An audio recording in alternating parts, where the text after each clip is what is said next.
Hi everyone, welcome to the bare minimum education. तो आज हम डिस्कस करेंगे 3 अगस्त 2022 की द हिंदू और द इंडियन एक्सप्रेस। लेकिन शुरू करने से पहले मैं बस आपको ये कहना चाहूँगी कि अगर आपको ये एनालिसिस वीडियोस अच्छी लगती हैं तो please do like the video. और लाइक करने से ये होगा कि ये वीडियो और लोगों तक पहुँचेगी जो इससे शायद बेनिफिट हो सकते हैं। और अगर आपने अभी तक चैनल को सब्सक्राइब नहीं किया है तो please do that as well. और आप शेयर भी कर सकते हैं अपने फ्रेंड्स के साथ। तो चलिए स्टार्ट करते हैं। तो जो ये दो आर्टिकल्स हैं फर्स्ट पेज पे, ये दोनों ही आर्टिकल्स पे आज एडिटोरियल्स भी आए हैं, इंडियन एक्सप्रेस में भी और द हिंदू में भी। तो हम दोनों को पहले हम आर्टिकल्स यहाँ पढ़ लेंगे, लेकिन जब हम एडिटोरियल्स डिस्कस करेंगे तो हम दोनों ही न्यूज़पेपर के एडिटोरियल साथ डिस्कस करेंगे। Okay, Pelosi lands in Taiwan, China slams US. अब जो आपको पता है कि इतने दिनों से चल रहा था कि जो नैन्सी पेलोसी हैं, जो यूएस के हाउस की स्पीकर हैं और एक डेमोक्रेटिक पॉलिटिशियन भी हैं, वो ताइवान में लैंड करने वाली थी। अपनी एक एशियन टूर पे हैं वो 4 कंट्रीज़ की, लेकिन पहले उन्होंने ये चीज़ मेंशन नहीं की थी कि वो ताइवान में लैंड करेंगे। पहले उन्होंने कुछ अपने फॉर्मल स्टेटमेंट में ये मेंशन नहीं किया था, पर ऑफ कोर्स कुछ ऐसी अजम्पशंस थी, कुछ ऐसे क्यूज थे कि वो शायद ताइवान लैंड करेंगी ट्यूसडे को, and she is done that now. और आपको पता होगा पिछले 25 साल में किसी भी यूएस के इतने हाई रिप्रेजेंटेटिव ने इतने हाई लेवल की पॉलिटिकल विजिट अभी तक ताइवान में यूएसए की तरफ से किसी ने भी नहीं की है। और चाइना ने of course as it was expected, China ने कंडेम किया है इस विजिट को और कहा है कि आप it has termed it as a major political provocation, मतलब कि आप ये करके हमें पॉलिटिकली प्रोवोक कर रहे हो, उकसा रहे हो कुछ ऐसे स्टेप्स लेने के लिए जो सही नहीं होंगे। इनफैक्ट उन्होंने ये बोला है कि अगर हम अब आप सतर्क रहिएगा क्योंकि हम टारगेटेड मिलिट्री ऑपरेशंस भी कंडक्ट करेंगे एज अ काउंटर मेजर। और उन्होंने ये स्टार्ट करना शुरू भी कर दिया है, जो ऑफ कोर्स आने वाले टाइम में और बढ़ेगा ही ऐसे मेजर्स जो वो ले रहे हैं। जैसे चाइना ने क्या किया है कि ट्यूसडे को ही Su-35 फाइटर्स को जो ताइवान स्ट्रेट है उसके वहाँ पे डिप्लॉय करना स्टार्ट कर दिया ताकि वो दिखा सके कि how powerful the country really is. और उन्होंने बहुत सारी रिस्ट्रिक्शंस लगा दी हैं ताइवान के एक्सपोर्टर्स पे, और उन्होंने बहुत सारी लाइव फायर ड्रिल्स कंडक्ट करनी शुरू कर दी हैं बहुत सारे रीजन्स में ताइवान के आसपास। और फिर ऐसे ही स्टेप्स हैं। अब देखिए, उन्होंने तो बिल्कुल स्टेट कर ही दिया था चाइनीज डिप्लोमैट्स ने, चाइना ने, कि हम वन चाइना पॉलिसी फॉलो करते हैं। अगर आप वन चाइना पॉलिसी को रिकॉग्नाइज नहीं करोगे तो इसके रेपरकशंस बहुत बुरे होंगे। अब वन चाइना पॉलिसी क्या होती है? जिसके अंदर चाइना का ही पार्ट है जिनजियांग रीजन, चाइना का ही पार्ट है तिब्बत, चाइना का ही पार्ट है ताइवान और हांगकांग भी। अगर जो भी उनके इन इंटीग्रल पार्ट्स में इंटरफेयर करेगी जो भी कंट्री, तो वो उसका जो जवाब होगा वो मिलिट्री से ही देंगे, and it would not be really a very good thing. Alright, let's move on to the next article. ये मैं एडिटोरियल में और भी अच्छा एनालिसिस आया हुआ है, हम डिस्कस करेंगे कि कैसे कैसे इसका इम्पैक्ट क्या क्या होगा। अभी हम बस इसको ब्रीफली देख लेते हैं। Okay, al Qaeda chief killed in US strike in Kabul. अब आपको ये तो मतलब this is the hot issue, मतलब ये सबसे बड़ी न्यूज़ है शायद आज के टाइम पे कि यूएस की एक ड्रोन स्ट्राइक ने, जो अनमैन्ड ड्रोन था, उसने अलकायदा के चीफ यानी कि जवाहरी इनको मार दिया है। और हम देखते हैं कि थोड़ा बहुत हम ब्रीफली देख लेते हैं कि इस चीफ की हिस्ट्री क्या है ये क्या थे, इन्होंने कैसे बुरे काम किए थे जिस वजह से ये इस पोजीशन तक पहुंचे थे। ठीक है, तो जो अल जवाहरी थे, he was born on June 19, 1951 in Cairo suburb, मतलब इजिप्ट में ये पैदा हुए थे 1951 में। और ये किन से इंस्पायर्ड थे? एक इजिप्शियन इस्लामिस्ट थे सैयद कुतब। इनको इनफैक्ट वहाँ की गवर्नमेंट ने एग्जीक्यूट भी कर दिया था। तो मतलब because of his teachings and because of the kind of Islamist teaching he used to proscribe, he used to actually tell others and stuff like that. अब सैयद कुतब जो थे, इनकी टीचिंग्स में ये बहुत ज़्यादा बिलीव करते थे। उनकी भी यही थी कि जो इनफिडल अरब रजीम्स हैं, मतलब जो ऐसे गवर्नमेंट्स हैं जिनका कोई खुद का धर्म नहीं है, ये लोग तो यही चाहते हैं ना कि जैसे हमारा कॉन्स्टिट्यूशन है, हमारा कॉन्स्टिट्यूशन एक सेक्युलर कॉन्स्टिट्यूशन है, हमारे कॉन्स्टिट्यूशन का कोई भी धर्म नहीं है, लेकिन जब आप एक रिलीजन को कॉन्स्टिट्यूशन बना देते हो तब जाके आप एक सच में एक रिलीजियस कंट्री हो जाते हो। तो ये जो कंट्रीज जिनका कॉन्स्टिट्यूशन रिलीजियस नहीं है, तो फिर वो उनके खिलाफ थे, क्योंकि इनके लिए इनका मजहब ही वो होना चाहिए, इनकी कंट्रीज का कॉन्स्टिट्यूशन होना चाहिए, लेकिन ऐसा नहीं था। तो ये इन्हीं तरह के इनफिडल अरब रजीम्स को हटा के इस्लामिक रूल लाना चाहते थे। जैसे आप तालिबान का देख सकते हैं, उनका कॉन्स्टिट्यूशन ही उनका जो वो कहते हैं जिस तरह की टीचिंग्स हैं इस्लामिक, वो है उनकी। जवाहरी became a surgeon in night okay, so he was a doctor, he was a surgeon by profession in 1970s। पर उसके साथ साथ ही उन्होंने बहुत सारे मिलिटेंट सर्कल्स में भी अपनी एक्टिव पार्टिसिपेशन दिखानी स्टार्ट कर दी थी। और वो राइट हैंड थे ओसामा बिन लादेन के, जिसे आपको पता होगा। दोनों ने मिलकर कोऑर्डिनेट किया था 9/11 टेरर अटैक्स को, जो यूएसए में हुई थी। और इन टेरर अटैक्स ने अराउंड 3000 लोगों को किल किया था। ये बात आपको शायद पता होगी। और फिर जब बिन लादेन की डेथ के बाद he only became the chief of al Qaeda. Right. Now, President Joe Biden announced on Monday that the US had killed Al Qaeda chief Ayman al Zawahiri, one of the world's most wanted terrorists and suspected mastermind. जैसे अभी हमने देखा September 11, 2001 attacks के ये mastermind भी थे। अब इनको कहाँ मारा गया? इनको एक्चुअल में अपने घर की बालकनी में खड़े हुए थे, फिर एक ड्रोन स्ट्राइक हुई यूएसए की, जो काबुल में रिमोटली कंडक्ट की गई थी। तो उस टाइम पे इनको मारा गया। अब देखिए, ये इनको मारा तो यूएस के ड्रोन ने है, लेकिन यूएसए की ट्रूप्स हमें पता है कि वहां से विड्रॉ कर चुकी हैं अराउंड अगस्त 16 से 2021। तो एक डायरेक्ट इन्वॉल्वमेंट ना होके भी ग्राउंड लेवल पे यूएसए की प्रेजेंस ना होने के बावजूद यूएसए टेररिज्म के अगेंस्ट लड़ सकता है। ये यूएसए ने एक बार फिर दिखा दिया है, क्योंकि आपको पता होगा कि बिन लादेन की जो मौत हुई थी वो भी यूएसए के हाथों द्वारा हुई थी। उन्होंने भी एक कमांडो रेड की थी उनके टाइम पे। तो बस हम आगे देखेंगे, अभी आगे हम बाकी चीजें देख लेते हैं तब तक। ऑलराइट, जो हमारे कंट्रोलर एंड ऑडिटर जनरल है, उन्होंने एक रिपोर्ट के द्वारा ये कहा है, उन्होंने it has been very harsh against Odisha being missing its targets of plantation. ठीक है, the controller and auditor general of India has found concentration of plantation activities in okay. उन्होंने ये कहा है कि ओडिशा ने जो अपने ऊपर प्लांटेशन के टारगेट्स दिए थे कि वो डिग्रेडेड फॉरेस्ट एरिया को फॉरेस्टेशन में कन्वर्ट कर देंगे, कॉम्पनसेटरी फॉरेस्टेशन अंडरटेक करेंगे और बहुत सारी चीजें। इन्होंने एफॉरेस्टेशन तो की है, लेकिन सिर्फ उन जगहों पे जो बहुत ईजिली, जहाँ पे पौधे उगाए जा सकते थे, जहाँ पे प्लांटेशन करना बड़ा आसान था, जैसे रोड की जो पाथवेज हैं उसके साइड साइड पे बहुत सारे आपने पौधे देखे होंगे उगोगे, वहां लगाना तो बड़ा आसान है, वहां पहुंचना तो बड़ा आसान है। लेकिन जो डेंस फॉरेस्ट के अंदर वाला, जो बिल्कुल अंदर वाला एरिया, जो कोर एरिया, जो बिल्कुल डिग्रेड हो चुका है, जहाँ शायद पहुंचना भी बहुत मुश्किल है, वहां पे एफॉरेस्टेशन करने के कोई स्टेप्स ओडिशा ने नहीं लिए हैं। इस वजह से उनका जो प्लांटेशन टारगेट है वो भी मीट नहीं हो पाया है। A plantation undertaken in the state did not result in improvement of, जैसे अभी मैंने बताया। Besides, the apex audit agency pointed out that the state did not have any database। और ऊपर से CAG ने ये भी पॉइंट आउट किया है कि उड़ीसा के पास वो कैसे डिग्रेडेड फॉरेस्ट लैंड को वो करेंगे, एफॉरेस्टेशन में कन्वर्ट करेंगे, क्योंकि उनके पास डेटा ही नहीं है कि उनका कितना एरिया उनकी स्टेट का डिग्रेडेड है, ये उनके पास पता ही नहीं है। तब तो जाके वो ऐसे स्टेप्स लेंगे प्लांटेशन के। वो तो वहीं करेंगे ना जो उनको लग रहा है छोटी छोटी सिटीज में जगहें हैं जहाँ पे पौधे नहीं होंगे, वहां उन्होंने पौधे उगाने स्टार्ट कर दिए। तो जो उड़ीसा का फॉरेस्ट कवर है वो अराउंड 51,619 स्क्वायर किलोमीटर है, जो अराउंड स्टेट का 33.15% उसका जो स्टेट का पूरा जोग्राफिकल एरिया उसको कॉन्स्टिट्यूट करता है। This is as per India state of forest report 2019। Alright, rest is not very important. Now this article I believe is short yet very important, because you must know this is one of the challenges while implementation of MGNREGA, and let's read it. 4 states in South top in misuse of MGNREGA।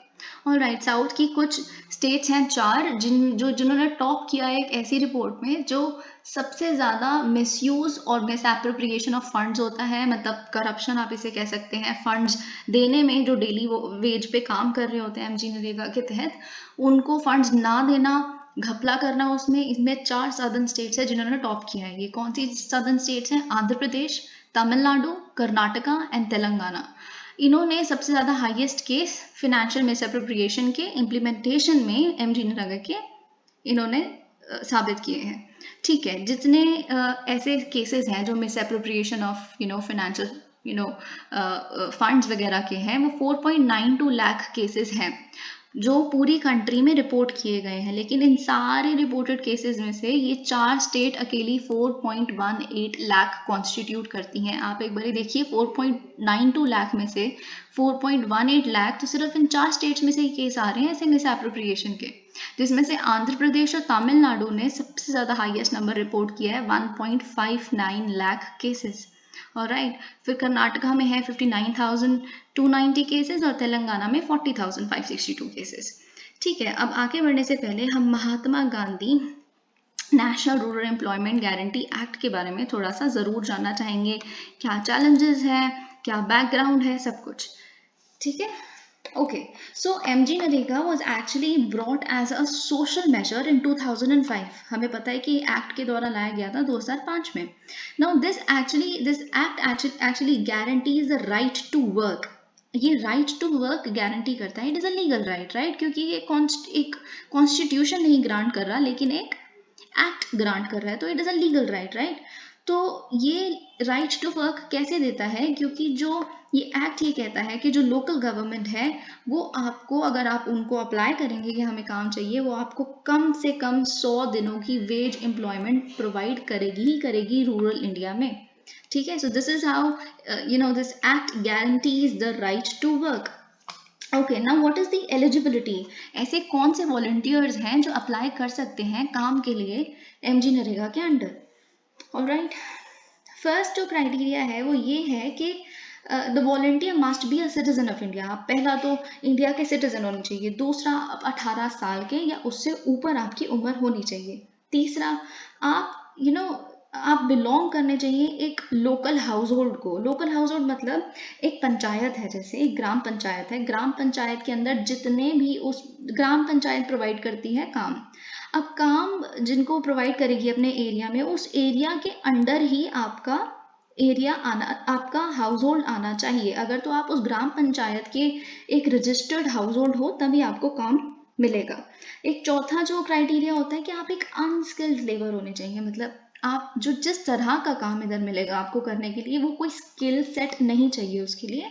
आप एक unskilled manual labour होने चाहिए। जैसे कौन कौन से तरीके के काम होते हैं यहाँ पे? जैसे बहुत सारे ड्यूरेबल एसेट्स को बनाना रूरल एरियाज में, जैसे वेल्स, पॉन्ड्स, रोड्स बनाना, कैनाल्स बनाना।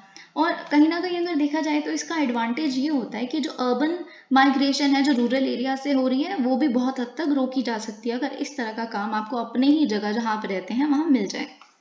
ठीक है, फिर उसके बाद हम देखते हैं कि जो हम कुछ और फैक्ट्स देख लेते हैं एमजी नरेगा के बारे में। जैसे जो इसकी इम्प्लीमेंटेशन है वो मॉनिटर की जाती है मिनिस्ट्री ऑफ रूरल डेवलपमेंट द्वारा। ठीक है, आप प्लीज इसे मिनिस्ट्री ऑफ पंचायत वाला मत समझिएगा, क्योंकि रूरल डेवलपमेंट इसको देखती है।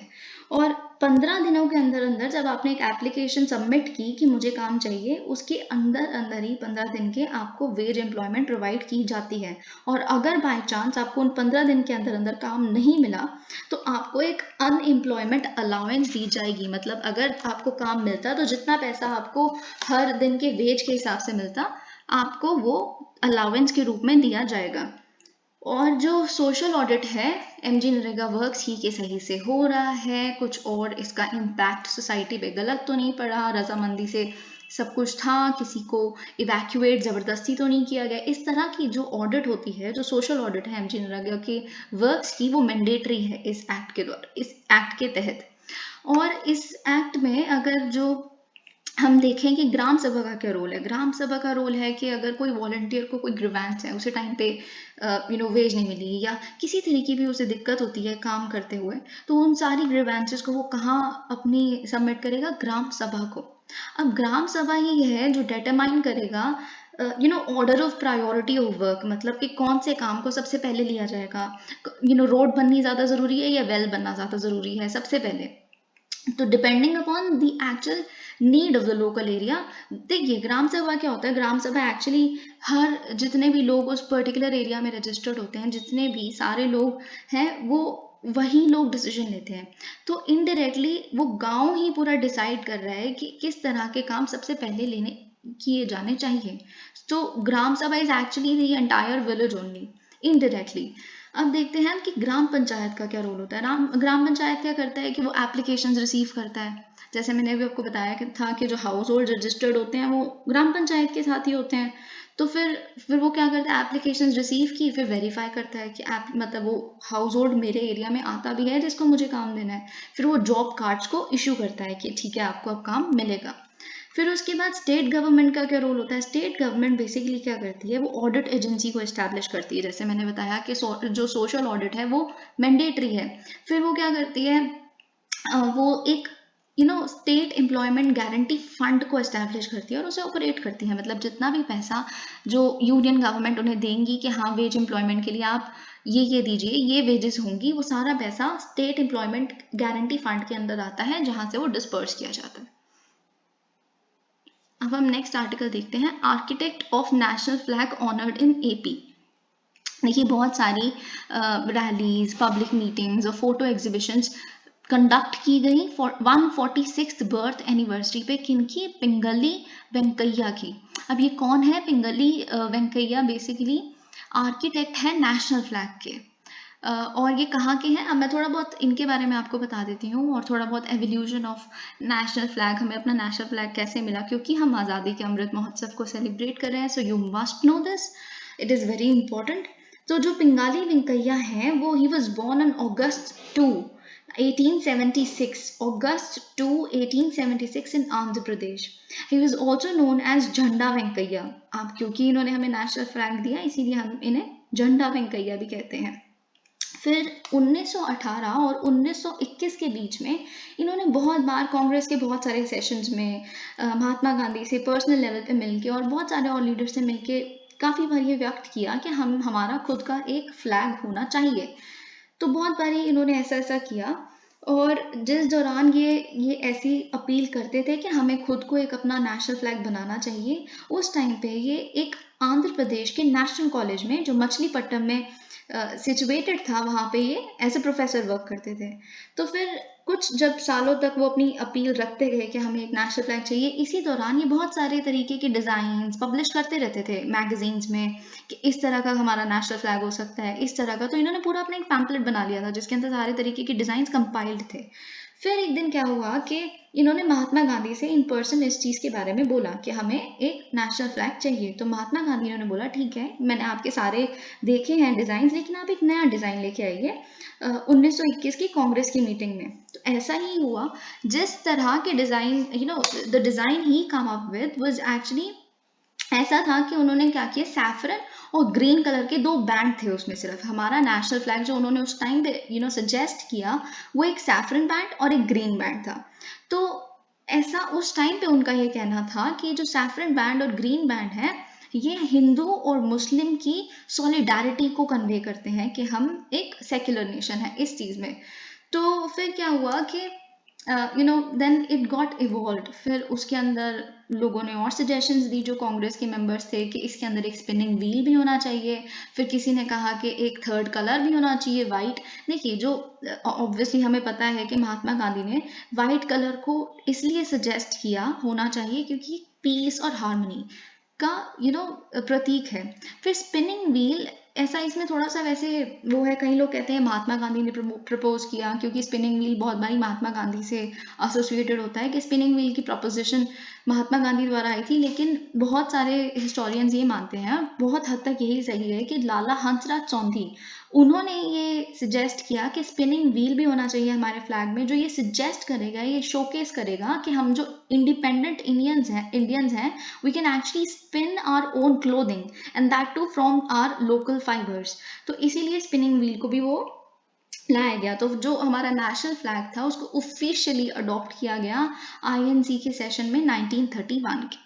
Alright, let's move on to the next article. So it's an editorial actually। अब जैसे कि मैंने बताया था, यही सेम आर्टिकल मैं अभी इंडियन एक्सप्रेस का भी डिस्कस करूंगी, लेकिन वो थोड़ा सा इससे अलग है। Okay, Zawahiri's killing is more important for its implications for the Doha Agreement। अब देखिए ये आर्टिकल ये कहता है कि डेफिनेटली ज़वाहिरी की जो किलिंग है वो एक सुन्नी इस्लामिस्ट टेरर ऑर्गेनाइजेशन के लिए, यानी कि अलकायदा के लिए एक बहुत बड़ा सेटबैक है। ऑफ कोर्स एक बहुत बड़ा लॉस हुआ है उनके लिए, वो कहीं ना कहीं वीकन हो जाएंगे। तो जो जवाहरी हैं, जैसे कि मैंने अभी बताया कि Egyptian doctor turned terrorist in chief हैं, वो 2011 से लेके अभी तक वही लीड कर रहे थे अलकायदा को। ये 2011 क्योंकि हमने बोला कि ओसामा बिन लादेन की जो मतलब एक कमांडो रेड में, जो अमेरिकन कमांडो रेड थी उसमें उनको मारा गया था। आपको पता है ये जो कमांडो रेड थी वो कंडक्ट की गई थी पाकिस्तान के अबोटाबाद में। तो 2011 में जब ओसामा बिन लादेन को मार दिया गया तो उनके जो सक्सेसर थे वो जवाहरी ही थे। तो जवाहरी हैड फॉर्म्ड, अब देखिए जवाहरी जैसा कि हमने देखा कि बहुत सारे मिलिटेंट सर्कल्स में इन्वॉल्व थे। तो जवाहरी ने जब वो बिल्कुल एक टीनेज ग्रुप को ही बिलोंग करते थे, उन्होंने एक अंडरग्राउंड इस्लामिस्ट ऑर्गेनाइजेशन भी एक बनाई थी। और फिर उन्होंने थोड़े सालों बाद ही एक एक इजिप्शियन इस्लामिक जिहाद को हेड करना स्टार्ट कर दिया, जो कि बहुत ही डेंजरस ऑर्गेनाइजेशन थी। फिर ये जो इजिप्शियन इस्लामिक जिहाद था, it actually got merged with al Qaeda 9/11 के अटैक से जस्ट कुछ मंथ्स पहले। तो फिर अलकायदा और जब ये ऑर्गेनाइजेशन का मर्जर हो गया तो फिर उसके बाद ये नंबर 2 रैंक पे आ गए अलकायदा के अंडर, क्योंकि जो बिन लादेन थे वो नंबर 1 पे हो गए और ये नंबर 2 पे आ गए। फिर उसके बाद इन्होंने उनकी डेथ के बाद, बिन लादेन की डेथ के बाद, तो ऑब्वियसली यही इन्हें लीड कर रहे थे अलकायदा के सारे मेंबर्स को। Okay, just like his former boss, he was believed to be hiding in, देखिए अपने फॉर्मर बॉस यानी कि बिन लादेन की तरह यही अज्यूम किया जाता था कि ये पाकिस्तान में ही छुपे हुए हैं, क्योंकि पाकिस्तान में ही बिन लादेन को मारा गया था। पर यूएस के ऑफिशियल्स ने बहुत ऐसी रिसर्च कंडक्ट करके कुछ महीनों की, कुछ सालों से बहुत ट्रैक कर रहे हैं इनको। तो उन्होंने ये बोला कि जवाहरी है वो वापस अफगानिस्तान में बिल्कुल 2022 के स्टार्टिंग में ही अफगानिस्तान में वो मूव कर गए हैं। और he has move to Afghanistan because उनको ऐसा लगता है कि वो एक सेफ हेवन प्रोवाइड करेगा उनको तालिबान कंट्रोल्ड कंट्री में। Of course Taliban and al Qaeda has been in very good terms with each other and we all know that. The killing is a rare battlefield victory for the Biden administration in counter-terrorism. आपको पता होगा कि जब Biden ने अपना troop withdrawal किया था अफगानिस्तान से, इनफैक्ट कहीं प्लेकार्ड्स, बहुत सारे ऐसे होर्डिंग्स पे तो बाइडन को खुद को एक टेररिस्ट डिक्लेयर कर दिया था। बहुत सारे प्रोटेस्ट हुए थे, वो कहते थे कि जो टेररिज्म को ख़त्म नहीं कर सकते, जो तालिबान के हाथों में एक कंट्री को छोड़ा है, वो इंसान तो टेररिस्ट ही है ना खुद ही। So he was portrayed that way. But now this thing I think is a very rare battlefield victory for the Biden administration जहां तक counter terrorism का concern है। It lends credence to the administration's claims that it can continue to carry out successful operations over the horizon.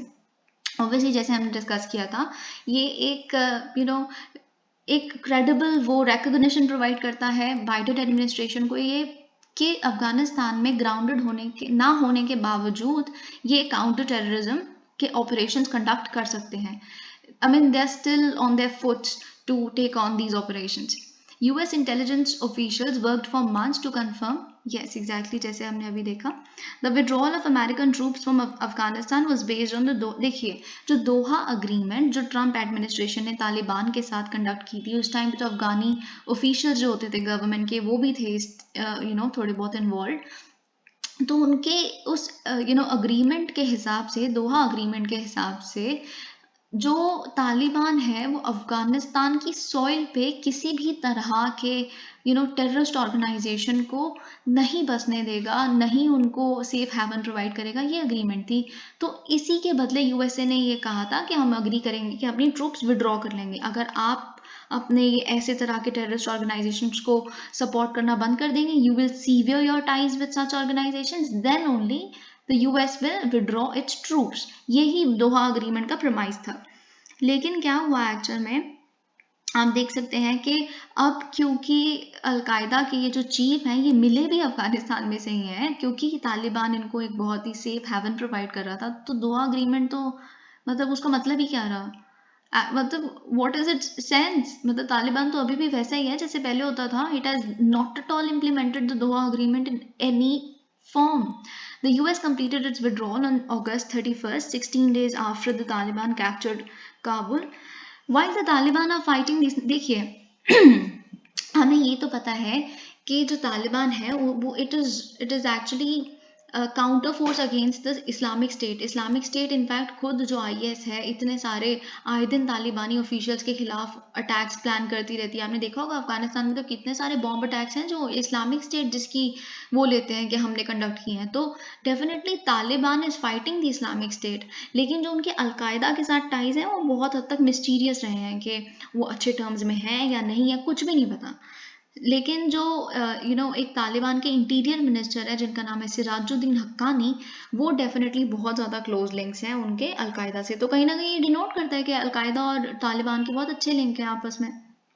Given the history of Al-Qaeda and Taliban, it is difficult to believe, all right, whether Zawahiri's killing will weaken a decentralized Al-Qaeda without an organization. देखिए क्या ऐसा होगा कि जो एक al Qaeda है उनका जब हेड ही मर गया अब, तो वो शायद वीकन हो जाएगा, वो अपने टेररिस्ट अटैक्स कंडक्ट करने में इतने सक्सेसफुल नहीं होगा। ये तो अभी कुछ भी नहीं पता, it is not at all clear कौन इनका सक्सेसर होगा कौन नहीं होगा।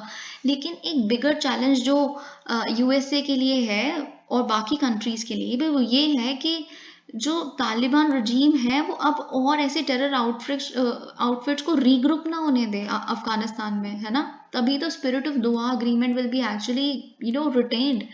आप दोबारा से आने दोगे तो फिर दोहा अग्रीमेंट का सेंस ही क्या था। अब हम इंडियन एक्सप्रेस में एक आर्टिकल आया है वो डिस्कस कर लेते हैं। ऑलराइट,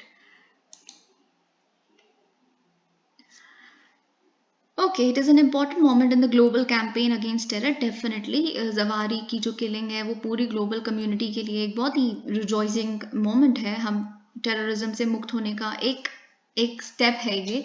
जवारी did not have the dangerous charisma of his friend and fellow traveller. देखिए इन्होंने कहीं ना कहीं ये कहा है कि जवारी डेफिनेटली इतना डेंजरस कैरिज्मा तो ओन नहीं करता था जो ओसामा बिन लादेन था। उस तरह के अटैक्स, उस लेवल की एक्सट्रीमिज्म जो फैलाने में ओसामा बिन लादेन सक्सेसफुल हुए थे, उस तरह की तो डेफिनेटली कैरिज्मा जवारी के पास नहीं था। Further the rise of the ISS, और फर्दर क्या हुआ कि इस्लामिक स्टेट का जब राइज होना स्टार्ट किया अपने ही अलग level of brand of terror के साथ, और उनके जो टेरिटोरियल एम्बिशंस थे ISIS के, तो वो अलकायदा को कहीं ना कहीं डिमिंग शेड में दिखाता है। मतलब अलकायदा फिर भी ISIS के सामने कहीं ना कहीं फीका पड़ता है अपने डेंजरस मोटिव्स में, है ना। Most of the big terrorist attacks in Europe, हाँ वही, जैसे यूरोप में भी मोस्टली जितने भी टेररिस्ट अटैक्स होते हैं बड़े बड़े, वो सबकी अभी तक जिन्होंने भी रिस्पॉन्सिबिलिटी ली है वो IS ने ही ली है, IS ने। तो अलकायदा कहीं ना कहीं आप कह सकते हो थोड़ा सा वीकन होना स्टार्ट हो गया था ओसामा बिन लादेन के बाद। For India keeping, okay, so it is an article must discuss, because इसमें इंडिया का भी वो पर्सपेक्टिव दिखाया है कि इंडिया के लिए ये अलकायदा वाली चीज़ क्यों इंपॉर्टेंट है। क्योंकि देखिए, for India keeping al Qaeda away under a new leadership will be a challenge definitely. अब अलकायदा की कोई न्यू लीडरशिप तो आएगी ऑब्वियसली, जैसे ओसामा बिन लादेन के बाद इनके वो आए स्टूडेंट आए, इनके नंबर 2 रैंकिंग वो आए, अब वैसे ही कोई और आएगा। तो डेफिनेटली अलकायदा को इंडिया से दूर रखना एक चैलेंज तो होगा। वो किस मोटिव के साथ आएगा, क्या उसका क्या होगा, क्या स्ट्रैटेजीज होंगी, ये तो नहीं पता। It is India success, but it is India success that the group fail to make any dent in a country with the second largest. आपको पता है कि India second largest Muslim population एक कंट्री है, हम सेकंड लार्जेस्ट, हमारे यहाँ पे मुस्लिम की पॉपुलेशन है। फर्स्ट कौन है? इंडोनेशिया। फिर भी इस चीज़ के होने के बावजूद अलकायदा कभी भी हमारी कंट्री की सॉलिडारिटी, हमारा यहाँ का जो सोशल फैब्रिक है उस पर एक डेंट नहीं कर पाया है। हमारी यहाँ के पॉपुलेशन को रेडिकलाइज करने में बहुत हद तक असफल रहा है। इन वन 2014 वीडियो, ओके, एक 2014 की वीडियो में जवाहरी ने अनाउंस किया था कि हम एक अलकायदा फॉर्म करने वाले हैं इंडियन सब कॉन्टिनेंट में, AQIS, लेकिन वो भी अभी तक सक्सेसफुल कहीं ना कहीं नहीं रहा।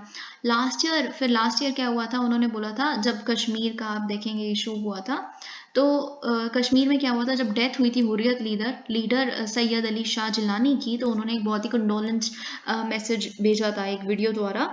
तो फिर लास्ट ईयर की बात है ये। फिर अभी जब शुरू हुआ साल हमारा 2022 की बात है, हिजाब रो, आपको पता होगा, जब हिजाब के वो उन्होंने बैन करना स्टार्ट कर दिया अथॉरिटीज़ ने कि स्कूल में नहीं आप पहन के आ सकते, ये सब वगैरह हुआ कर्नाटका में। तो फिर उन्हें ये अलकायदा के चीफ ने फिर एक और मैसेज डाला था। उस मैसेज में उन्होंने बोला था सारे इंडिया के जो मुस्लिम्स हैं इकट्ठे हो जाएं और इन ओप्रेसर्स के खिलाफ आप आर्म्स उठा लीजिए, आप वेपन्स उठाइए इनके खिलाफ। लेकिन it somehow again failed of course. हमारे इंडिया की जो फैब्रिक है वो नहीं ये तोड़ पाए। Zawahiri's presence in Afghan capital has exposed the so called Doha accord as a failure. इन्होंने कहा है कि दोहा अकॉर्ड तो एक कंप्लीट फेलियर था। अगर सच में अफगान के जो तालिबान रजीम है उन्होंने ये अग्री किया था उस टाइम पे कि हम अपनी सॉइल को यूज़ नहीं करने देंगे ऐसी एक्सट्रीमिस्ट ऑर्गेनाइजेशंस द्वारा, तो फिर ये कहाँ से मिल गया फिर यहाँ पे अफगान सॉइल पे ये बंदा। तो alright, it's terms required them, that's exactly what I talked about. एक यूएन की कमेटी है, अभी रिसेंटली उन्होंने जून में ही ये चीज़ फ्लैग की थी कि कहीं ना कहीं अलकायदा का जो प्रेजेंस है वो है तालिबान रजीम में, और in fact they are allied with each other.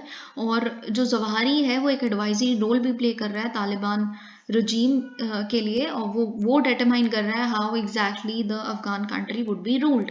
तो ये यूएन की एक कमेटी ने बताया था अभी जून में। नाउ दैट द तालिबान में find it even harder to win legitimacy. अब तो तालिबान के लिए और डिफिकल्ट हो गया ये लेजिटिमेसी गेन करना इंटरनेशनल फोरम में कि हम टेररिज्म को सपोर्ट नहीं करते। आपके ही उसमें से, वो भी इतना शानदार घर था, वो इतना रिच लॉट वहाँ पे रहता है जहाँ पे जिस घर में इनकी मौत हुई है, तो आप ही प्रोवाइड कर रहे हो ना, आप ही ऐसे लोगों को बढ़ावा दे रहे हो, तो फिर आपको कैसे कोई अपने साथ बात करने में। Terror and talks do not go together at the international forum, it can't go together. For the Afghan people under a medieval regime with terrorism part of its ecosystem, the suffering seems without an end। सबसे ज्यादा बुरा जिनके साथ होगा वो हो रहा है अफगान के लोगों के साथ। वो कब से सफर कर रहे हैं और अभी तक सफर ही कर रहे हैं, there's no end to it। अब हम देखते हैं next article, an avoidable crisis. ठीक है, ये अब ताइवान का जो हमने देखा था, ताइवान की विजिट के ऊपर है, नैन्सी पेलोसी की। The visit to Taiwan has risked triggering a fourth Taiwan strait crisis. अभी तक ताइवान स्ट्रेट में तीन क्राइसिस हो चुके थे, लेकिन ये चौथा ताइवान स्ट्रेट में क्राइसिस होगा। क्राइसिस इन द सेंस उसको ब्लॉकेट कर देना ताइवान स्ट्रेट का, या पे बहुत सारी मिलिट्री डिप्लॉय कर देना चाइना द्वारा कि वो फोर्सफुली एक्वायर कर सकें, इंटीग्रेट कर सकें चाइना में ताइवान को। तो ऐसा फोर्थ इंसिडेंट ऐसा होगा जो होने वाला है। 3 इससे पहले हो चुके हैं।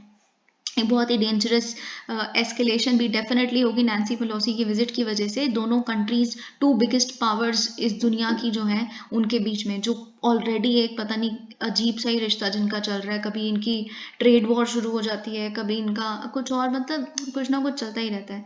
The first by house speaker. ठीक है, आपने देखा होगा, जैसे मैंने स्टार्टिंग में भी डिस्कस किया था कि 25 साल में पहली बार ऐसा होगा कि इतनी highest level of political authority कोई वहाँ पे विजिट कर रही है। तो इससे पहले कब हुआ था? इससे पहले भी एक हाउस की स्पीकर ही गई थी जिनका नाम था न्यूट गिनक्रिच। वो उन्होंने एक ट्रिप की थी ताइवान में 1997 में, और ये उन्होंने जब की थी तो उस टाइम पे थर्ड ताइवान स्ट्रेट क्राइसिस हुआ था। उसके बाद ये थर्ड ताइवान स्ट्रेट क्राइसिस में क्या होता है, चाइना ने बहुत सारे मिसाइल टेस्ट कंडक्ट किए थे।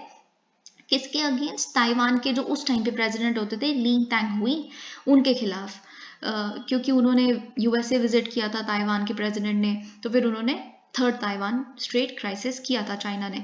इन a phone call on July 28, US president Biden sought to assure his counterpart Xi Jinping that the US policy has not changed। लेकिन जुलाई 28 को एक फोन कॉल हुई थी बाइडेन और शी के बीच में, जिनपे बाइडेन ने ये कहा था नहीं नहीं, हमारी जो पॉलिसी है ताइवान से रिलेटेड वो हमारी अभी भी सेम है। हम कहते हैं उनको हम साथ हैं, लेकिन हम ऐसा कोई हमारे स्टेप्स नहीं है कि हम उनको वहाँ जाके प्रेजेंट होके कोई उनको एक स्पेशल फेवर कर रहे हैं, ऐसा कुछ नहीं है। क्योंकि आपने देखा होगा बहुत बारी मीडिया क्वेश्चन पूछती है बाइडेन से कि अगर कल को चाइना मिलिट्री ऑपरेशन कंडक्ट करेगी ये ताइवान के खिलाफ, तो आप क्या वहाँ खुद के अपने ट्रूप्स भेज देंगे उनको बचाने के लिए, या फिर उस कंट्री को वो जब्त ना करे जाने के लिए? तो बाइडेन कुछ नहीं कहते, कोई जवाब नहीं देते, क्योंकि ये यूएसए की फॉरेन पॉलिसी है as far as Taiwan is concern. It is silent on Taiwan issue as far as possible.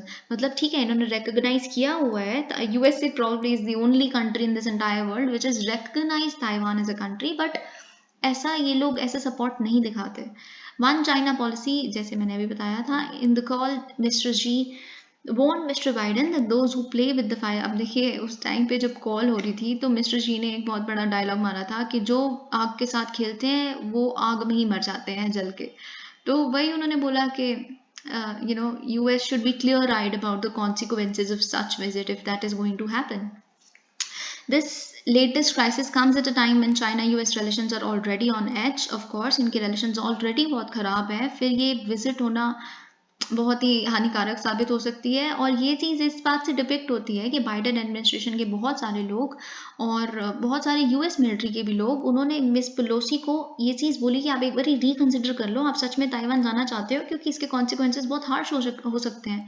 तो ये डिपिक्ट करता है तो कहीं ना कहीं शायद यूएसए की भी ऑफिशियल्स नहीं चाहते थे कि मिस पेलोसी वहाँ पे जाएं. Ironically the prospect was like diminished by China's stern public warnings. तो फिर जब उन्होंने थोड़ा बहुत वॉर्न करना स्टार्ट किया होगा, लेकिन फिर चाइना ने क्या करना स्टार्ट कर दिया. बहुत सारी आप देख रहे होगे पिछले 4-5 दिन से तो हम ही डिस्कस कर रहे हैं कि अगर वो आए तो देख लेना इसका अंजाम बहुत बुरा होगा. इतने आप पब्लिक लेवल पे, इतने ज़्यादा आप इंटरनेशनल लेवल पे ये चीज़ें बोलने लग पड़ते हो. तो फिर अगर मिस पेलोसी नहीं जाएंगी, विजिट नहीं करेंगी, फिर इससे क्या मैसेज जाएगा कि यूएसए एक वीक कंट्री है, यूएसए बहुत डरती है चाइना से, USA is no match to China. ये भी तो नहीं हो सकता ना. Now, after that, it became almost impossible for the House Speaker to not visit Taiwan. Okay, all right. Domestic political considerations देखिए, दोनों ही साइड में ताइवान का जो केस है, दोनों ही साइड में डोमेस्टिक पॉलिटिकल कंसिडरेशंस ओवरपावर कर रही हैं. बाइडन के केस में क्यों? क्योंकि अगर बाइडन इस टाइम पे अपनी वो कैंसिल करवा देते विजिट हाउस की स्पीकर की, तो फिर कहीं ना कहीं डोमेस्टिक लेवल पे, क्योंकि आपको पता होगा नवंबर में इलेक्शंस आने वाले हैं, तो उस टाइम पे फिर वो क्या चाहता लोगों को कि Biden is a weak president, है ना, वो डरते हैं चाइना से. और फिर शी का आपको पता है थर्ड टर्म शुरू होने वाला है, अभी चाइना में उनका थर्ड टर्म शुरू होने वाला है. तो वो तो वैसे ही हर चीज़ जो करते हैं, उन्होंने लद्दाख में जो किया है हमारे साथ, वो भी उन्होंने अपने डोमेस्टिक पॉलिटिकल कंसिडरेशंस की वजह से किया है, क्योंकि वो दिखाना चाहते हैं कि मेरा जो चाइना ड्रीम है कि चाइना ही सबसे सर्वश्रेष्ठ नेशन बन जाएगा, it is larger than life. तो दोनों का ही डोमेस्टिक पॉलिटिकल कंसिडरेशन है जो इस क्राइसिस में जिसे अवॉइड किया जा सकता है, लेकिन दोनों ही इस क्राइसिस में इन्वॉल्व होते जा रहे हैं. Mister she is 3 months away, जैसे मैंने आपको बताया कि इनका थर्ड टर्म शुरू होने वाला है.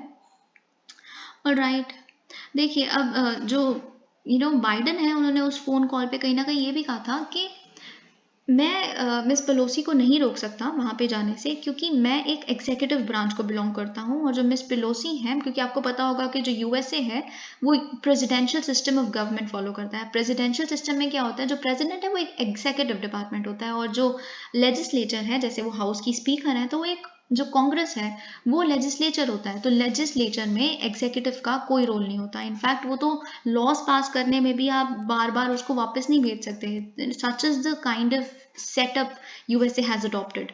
तो उन्होंने कहा था इसमें मेरा तो कोई रोल नहीं है, अगर पेलोसी जाना चाहेंगी तो जाएंगी. I am no one to not let her go there.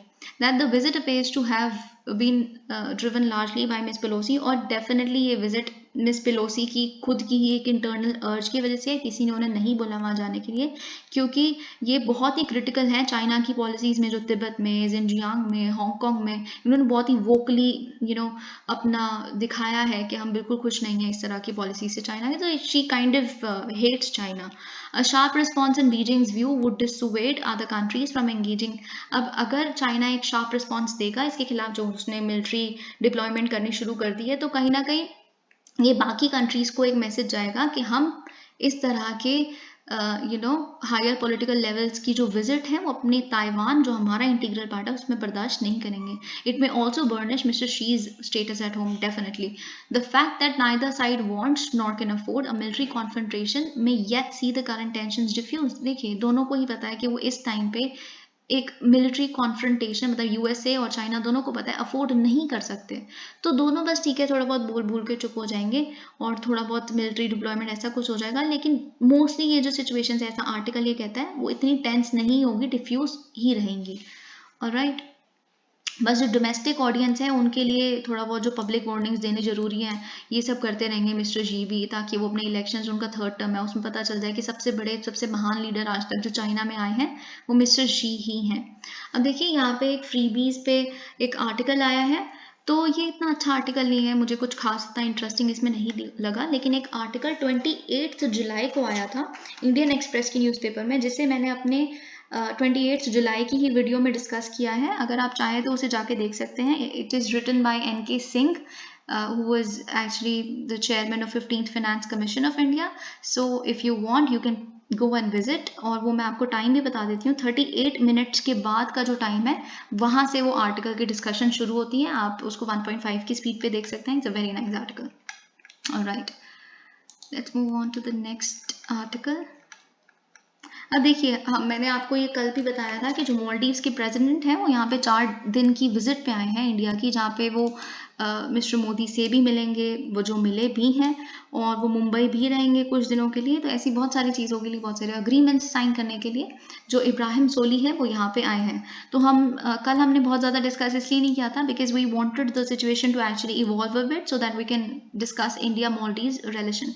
Okay, so on Tuesday, the Maldives signed a cyber security agreement with India as both sides affirmed bilateral will to strengthen ties to take on transnational crimes and terrorism in the Indian Ocean region.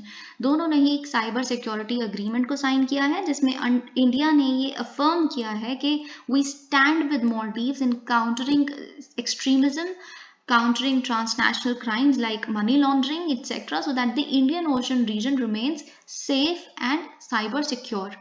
तो ऐसी तरह की और भी 6 agreements ऐसी sign हुई हैं, मतलब टोटल 6 एग्रीमेंट साइन हुई हैं बहुत सारी, जो इब्राहिम सोली ने खुद साइन की हैं। और उन्होंने एक मीडिया कॉन्फ्रेंस में बहुत ही ज़्यादा ग्रैटिट्यूड व्यक्त किया है इंडिया के लिए कि उन्होंने हेल्प किया बहुत ज़्यादा कोविड-19 के पैंडमिक में फाइट करने में। इंडिया ने काफ़ी हेल्प किया मालदीव्स का भी, हम देखेंगे कैसे। और बहुत ही ज़्यादा मालदीव्स के जो नेशनल डिफेंस फोर्स है उसके बहुत सारे जो लैंडिंग क्राफ्ट हैं वो इंडिया ने ही ग्रांट किए हैं मालदीव्स को as a gift, as on the basis of line of credit. तो ओके, अब हम देखते हैं कि इंडिया मालदीव्स की जो रिलेशन है वो कैसे हैं बायलैटरल लेवल पे। Alright, okay, so what is Maldives? Maldives कहाँ है, कहाँ स्थित है, एक बार हम ये देख लेते हैं। सो मालदीव्स एक्चुअली सबसे छोटी कंट्री है एशिया की। It is the smallest country in Asia, और ये एक ऑब्वियसली इसे एक स्मॉल आइलैंड डेवलपिंग स्टेट जिसे हम सिड्स कहते हैं वो भी रिकॉग्नाइज किया गया है।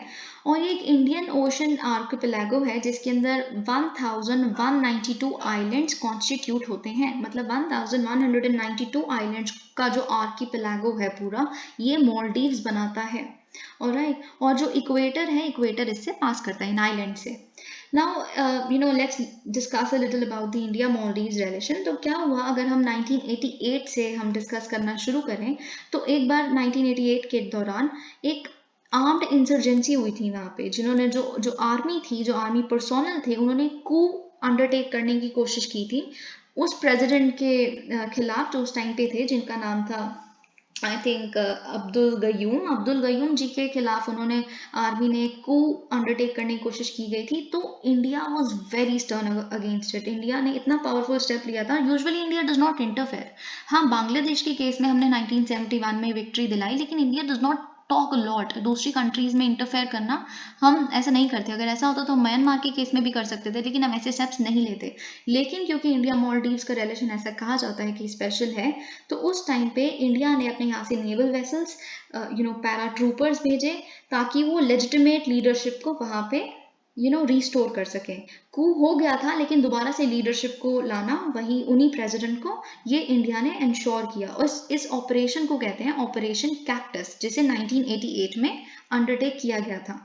अब इंडिया और मालदीव्स एक जॉइंट मिलिट्री एक्सरसाइज भी कंडक्ट करते हैं जिसे एक्यूवरिन कहते हैं, एक्यूवरिन। ऑलराइट, फिर उसके बाद अगर हम देखें, बहुत सारे ऐसे और स्टेप्स हैं जो इंडिया ने दिखाया है कि India actually cares for our friend. जैसे 2004 के टाइम पे जब सुनामी आई थी, तो हमने बहुत ही ज़्यादा फिनेंशियल एड, रेस्क्यू टीम्स, सब कुछ वहाँ पे डिप्लॉय की थी मालदीव्स के सारे सिटीजन्स को बचाने के लिए। और अभी जैसे हमने बताया कि मिस्टर सोली ने हमें काफ़ी थैंक किया हमारी असिस्टेंस के लिए जो हमने कोविड-19 के दौरान उन्हें प्रोवाइड की। तो हम आपको ये बता दें कि जो हमारी इंडिया की वैक्सीन का इनिशिएटिव था, जिसे मैत्री इनिशिएटिव हमें बोला गया था, उसका फर्स्ट बेनिफिशियरी, सबसे पहले जिनको भेजी गई थी वैक्सीन्स, वो मालदीव्स ही था। फिर एक मिशन है जो हम mister Modi talks a lot about, जिसे सागर मिशन कहते हैं, security and growth of all in the region. जो इंडियन ओशन में जितने भी नेशंस हैं उसका नेशनल सिक्योरिटी प्रोवाइडर इंडिया होगा, यही ये मिशन कहता है। तो उसमें भी जो मालदीव्स है is actually a linchpin of the entire policy. तो Maldives is a very special part of our Sagar initiative as well. और एक और बात, जो मालदीव्स की इकोनॉमी है वो completely almost completely tourist dependent है। तो आप ये भी देखते होंगे हमारा यहाँ का जितना भी टूरिस्ट लॉट है वो बहुत ज़्यादा तादाद में मालदीव्स में जाता है। Celebrities everyone wants to go to Maldives, right, and we see a lot of pictures every year every season जो वहाँ पे जाते हैं।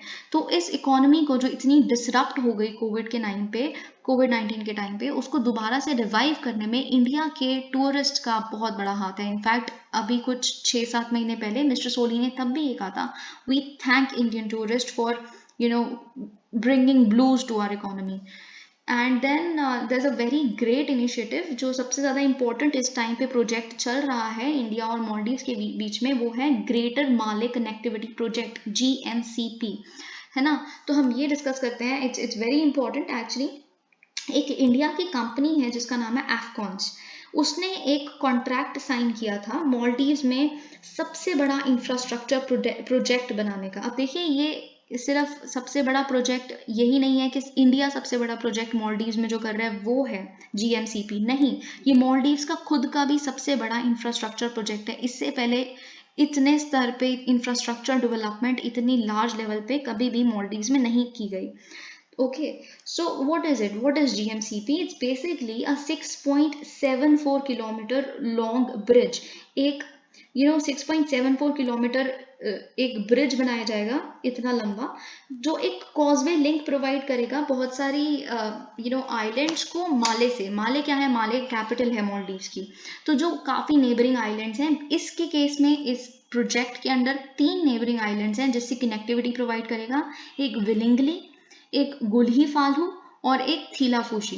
अब ये 3 आइलैंड्स हैं जिससे कनेक्टिविटी ये ब्रिज प्रोवाइड करेगा और एक कॉजवे लिंक जो होगी वो प्रोवाइड करेगी। इस प्रोजेक्ट के लिए इंडिया ने ग्रांट दिया था $100 मिलियन का, और एक लाइन ऑफ क्रेडिट प्रोवाइड की थी $400 मिलियन। अब देखिए, line of credit is not grant, you must understand that. Line of credit एक सॉफ्ट लोन होता है। सॉफ्ट लोन क्या होता है? होगा तो वो लोन आपको वापस तो करना ही पड़ेगा वो, लेकिन ऐसा क्या करेंगे, उसको सॉफ्ट बना देते हैं। सॉफ्ट कैसे बना देते हैं? या तो आपको इंटरेस्ट रेट बहुत ही कम देना पड़ेगा उस लोन पे, या तो ऐसा होगा कि बहुत ही साल बाद आप वापस कर देना, या फिर दोनों भी हो सकते हैं, बहुत साल बाद दे देना और इंटरेस्ट रेट भी कम है। तो एक हार्श लोन को सॉफ्ट बनाना, लोन तो बेसिकली एक बहुत डेट के रूप में आता है, बहुत सिरदर्दी के रूप में। सो ये soften it a little by line of credit. जैसे अगर हम देखें इंडिया के केस में, जो बुलेट ट्रेन के लिए हमें जापान ने लाइन ऑफ क्रेडिट दिया हुआ है, वो शायद 0.1% की इंटरेस्ट रेट पे, which is almost nothing, it's almost nothing.